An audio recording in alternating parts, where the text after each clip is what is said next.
Hi అండి, నమస్తే. నేను మీ లక్ష్మి. ఈరోజు వీడియోలో స్పెషల్ రెసిపీ అంటే భీమవరం స్పెషల్ రాజుగారి కోడి పలావ్.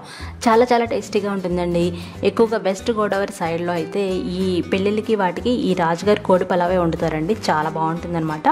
తప్పకుండా ట్రై చేయండి. ఈరోజు నేను కుక్కర్లో చాలా ఈజీగా ప్రిపేర్ చేసి చూపిస్తున్నాను. ఎవరైనా సరే చాలా బాగా చేసేయచ్చు. కుక్కర్ లేకపోతే నార్మల్ బౌల్లో కూడా యాజ్ ఇట్ ఈస్గా చేసుకోవచ్చండి. ఈరోజు చూసారా మాకు బాగా వర్షం పడుతుందన్నమాట. వర్షం పడినప్పుడు స్పైసీగా ఏదైనా తినాలనిపిస్తుంది కదా, దానికి తోడుగా మా ఫ్రిడ్జ్లో వచ్చేసి చికెన్ ఉంది. సో చికెన్ తోటి నేను ఈరోజు రాజుగారి కోడి పలావ్ ట్రై చేశాను. మీరు కూడా తప్పకుండా ట్రై చేయండి. ఇప్పుడు ఒక పెద్ద ఉల్లిపాయని పొడుగ్గా కట్ చేసుకోవాలి. గుప్పెడు జీడిపప్పులు, అలాగే 1 టేబుల్ స్పూన్ వరకు పచ్చిమిరపకాయ పేస్ట్, అంటే 5-6 పచ్చిమిర్చి పేస్ట్ చేసుకోవాలి. అలాగే 2 టేబుల్ స్పూన్ల ఫ్రైడ్ ఆనియన్స్, గుప్పెడు పుదీనా, గుప్పెడు కొత్తిమీర. ఇప్పుడు మసాలాలు చూద్దామండి. 2 బిర్యానీ ఆకులు, 2 అంగుళాల దాల్చిన చెక్కలు, అలాగే చిన్న జాపత్రి అంటాం కదా అది, అనాస పువ్వు 1, అలాగే 5-6 లవంగాలు, 4-5 వరకు యాలక్కాయలు, 1 టీ స్పూన్ వరకు షాజీరా, మరాఠీ మొగ్గులు 2.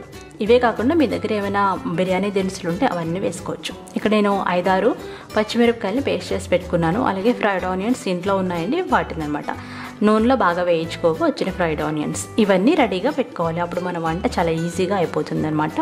ఇప్పుడు మనం రాజుగారి కోడి పలావ్ చేస్తున్నాం కాబట్టి దీన్ని కంపల్సరీ సోనా మసూరి రైస్తోనే చేస్తారండి. ఇక్కడ నేను 2 గ్లాసుల సోనా మసూరి రైస్ తీసుకున్నాను. దీన్ని శుభ్రంగా కడిగేసి నిండుగా నీళ్ళు పోసి గంట వరకు నానబెట్టుకోవాలి. దీని బదులు మీరు చిట్టు ముత్యాలు కూడా వాడుకోవచ్చు. గంట తర్వాత బాగా నానుంటాయండి, వీటిని వడపోసి పెట్టుకోండి. తర్వాత కుక్కర్ పొయ్యి మీద పెట్టి అందులో 5-6 టేబుల్ స్పూన్ల నెయ్యి కానీ నూనె కానీ వేసుకోండి. ఇప్పుడు అందులో గుప్పెడు జీడిపప్పులు వేసుకొని దోరగా వేయించుకోవాలి. జీడిపప్పులు కంపల్సరీ వేయాలండి, చాలా బాగుంటుందన్నమాట. ఈ కోడి పలావ్ స్పెషల్ కూడా ఇదే. జీడిపప్పులు ఎక్కువ వేసుకుంటే చాలా బాగుంటుంది. ఇప్పుడు అందులో మనం తీసుకున్న మసాలాలన్నీ ఒకదాని తర్వాత ఒకటి వేసేసి మీడియం ఫ్లేమ్లో 1 నిమిషం పాటు వేయించుకోవాలి. ఆ బాగా వేగిన తర్వాత పొడుగ్గా కట్ చేసుకున్న ఉల్లిపాయలు వేసుకొని వీటిని కూడా బాగా కలర్ మారేంత వరకు వేయించుకోవాలి. హై ఫ్లేమ్లో పెట్టకూడదండి, ఎందుకంటే మనం ఆల్రెడీ జీడిపప్పులు వేసాం కాబట్టి అవి మాడిపోతాయి అనమాట. కొంచెం ఉప్పు వేస్తే తొందరగా వేగుతాయి ఉల్లిపాయలు బాగా కలర్ మారిన తర్వాత ముందుగా మనం తీసుకున్న పచ్చిమిర్చి పేస్ట్, అలాగే ఫ్రైడ్ ఆనియన్స్ వేసి చక్కగా వేయించుకోవాలి. ఇప్పుడు అందులో 2 టీ స్పూన్ల అల్లం వెల్లిపాయ పేస్ట్ వేయాలి. ఇది పచ్చివాసన పోయేంత వరకు వేయించుకోవాలి. ఇవన్నీ వేగిన తర్వాత మనం 1/2 కేజీ చికెన్ వేసుకోవాలండి. 1/2 కేజీ రైస్కి 1/2 కేజీ చికెన్ అనమాట.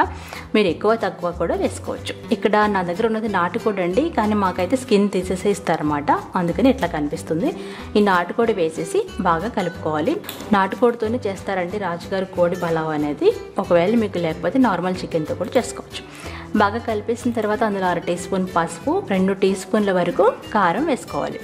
కారం మీరు కావాలంటే తగ్గించుకోవచ్చు. అలాగే 1 teaspoon biryani masala, 1 teaspoon garam masala, 1/2 teaspoon జీలకర్ర పొడి, 2 టేబుల్ స్పూన్ల ధనియాల పొడి వేయాలన్నమాట. ఇవన్నీ వేసేసిన తర్వాత చిన్నగా కట్ చేసుకున్న గుప్పెడు పుదీనా, కొత్తిమీర వేసుకోవాలి.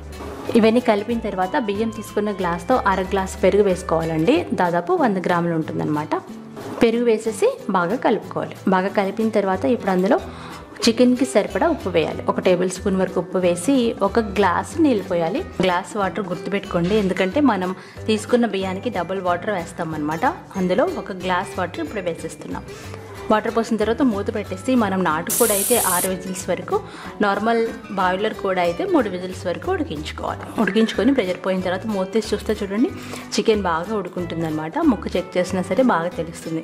ఇది నాటుకోడి అయినా చూడండి ఎంత బాగా ఉడికిందో. నేను మీడియం ఫ్లేమ్లో 6 విజిల్స్ ఉడికించాను. ఇప్పుడు మనం 3 గ్లాసులు వాటర్ వేయాలి. అంటే 2 గ్లాసుల బియ్యానికి 4 గ్లాసులు నీళ్ళు కదండి. 1 గ్లాస్ ముందు వేసేస్తాం, ఇప్పుడు 3 గ్లాసులు వేస్తున్నాం. డబుల్ వాటర్ వేయాలి. మీరు ఏదైనా బగోనీలో చేసుకున్నా సరే ఇలాగే అనమాట, డబుల్ వాటర్ వేసుకోవాలి. అలా అయితే మీరు ముందుగానే డబుల్ వాటర్ వేసేసుకొని కూడా చికెన్ ఉడికించుకోవచ్చు. ఆ తర్వాత తగినంత ఉప్పు వేసుకొని అలాగే 1 టేబుల్ స్పూన్ వరకు నెయ్యి వేయాలి. నెయ్యి వేసేసి మనం ఇందాక ఫిల్టర్ చేసి పెట్టుకున్న బియ్యం వేసేయాలి. బియ్యం వేసి బాగా కలిపేసి ఉప్పు చెక్ చేసుకుని అవసరమైతే ఇప్పుడే వేసుకోవచ్చు అనమాట. మూత పెట్టేసి హై ఫ్లేమ్లో 3 విజిల్స్ ఉడికించుకోవాలి. 3 విజిల్స్ రాగానే స్టవ్ ఆఫ్ చేసేసి ప్రెషర్ పోయేంత వరకు వెయిట్ చేయాలి. అప్పుడు మనకి బియ్యం కరెక్ట్గా ఉడుకుతుంది అనమాట. ప్రెషర్ పోయిన తర్వాత మూత తీసి చూస్తే చూడండి చాలా బాగా ఉడుకుంటుంది. అన్నం కూడా పొడిగా ఉంటుంది, పర్ఫెక్ట్గా ఉడుకుతుంది. చాలా సూపర్ టేస్టీగా ఉండే రాజుగారి కోడి పలావ్ని మీరు ఈజీగా కుక్కర్లో ప్రిపేర్ చేసి చూడండి, చాలా బాగుంటుంది అనమాట. అంతేనండి. పైన గార్నిష్ చేసుకోండి.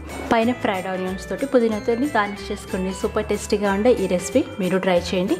దీనికి రైతా సరిపోతుంది, అసలు ఏమీ లేకుండా కూడా డైరెక్ట్గా కూడా తినేయచ్చు. ఈ వీడియో నచ్చితే లైక్ చేయండి, షేర్ చేయండి. బాయ్.